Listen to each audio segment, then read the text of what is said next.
So, welcome to my research project proposal presentation on the gill mucus production of Acarina presbyter, which are sand smelt in two different areas of surface runoff from rainfall. For this project, of course, rainfall affects the acidity and turbidity of the marine environment, which can invoke an immune response in sand smelt to and all other fish to produce gill mucus, and in excess this can be lethal potentially, as it causes asphyxiation in the gills of fish. My objectives are to look at the impact of rainfall runoff and discuss the reasons for any gill mucus development, and to do this I will use histologies to look at it on a cellular level.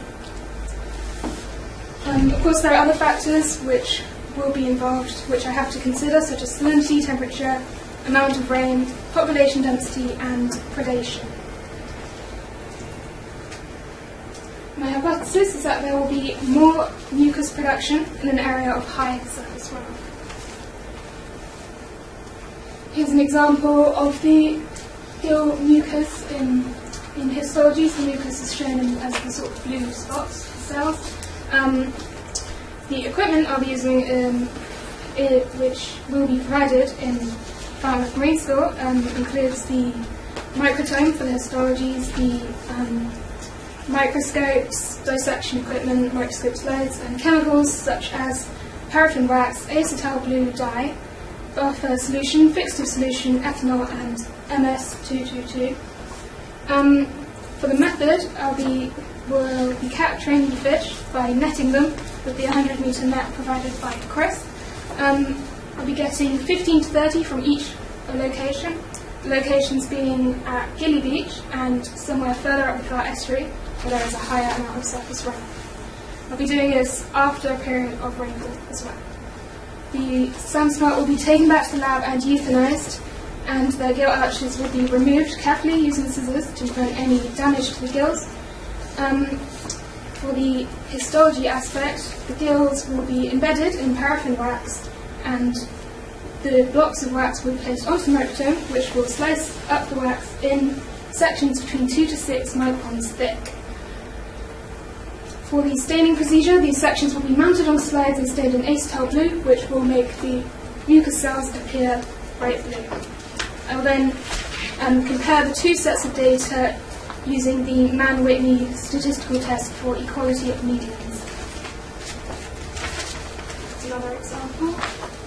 In terms of ethics, in order to look at sand smelt on a cellular level, they will have to be euthanised using a universally acknowledged and humane solution. They're very common here and live in large shoals, so 15 to 30 from each location is not a substantial amount and won't be a detriment to their population. And ultimately I'm examining them for the health and the welfare of these fish. Not only these fish, it will be representative of the ecosystem and any polluted properties in the ecosystem, so it's generally a beneficial project.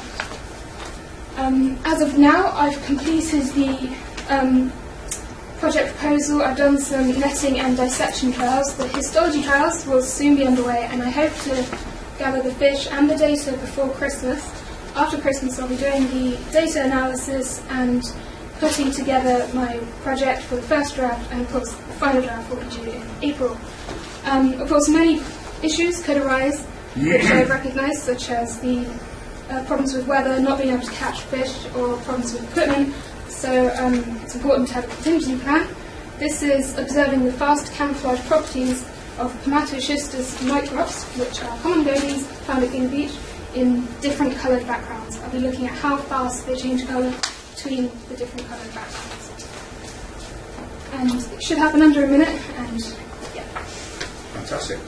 I've also done a risk assessment which I provided. In terms of references, that's the detailed method for the histology I'll be using. That's also some further reading.